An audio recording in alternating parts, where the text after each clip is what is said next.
Rain बाजार division Yakutpura assembly constituency का दौरा किया गया, जहां पे रेन बाजार चमन के बाजू में एक वीडीसीसी रोड का काम चल रहा था, उसका इंस्पेक्शन किया गया, जिसकी लागत करीब 59 लाख रुपए की है।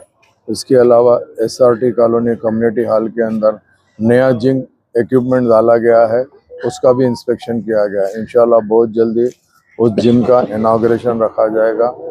इंशाअल्लाह लज़ीम नक़ीब मिल्लत बैरिस्टर असदुद्दीन ओवैसी साहब की निगरानी में और हबीब मिल्लत की क़यादत के अंदर मजलिस इत्तेहादुल मुस्लिमीन के जो काम चल रहे हैं याकूतपुर असम्बली कॉन्स्टिट्यूंसी से अवाम बखूबी वाकिफ़ है। आज के इस प्रोग्राम में यहाँ के मुकामी कारपोरेटर वासिफुद्दीन साहब और मजलिस के तमाम ज़िम्मेदार सदर मोतमदीन एक्टिव वर्कर सारे के सारे मौजूद थे। मैं इन सब का तहे दिल से शुक्रिया अदा करना चाहता हूँ।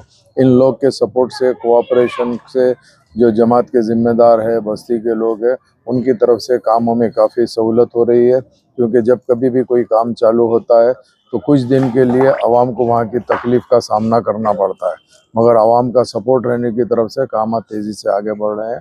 मैं सबका शुक्रिया अदा करता हूँ।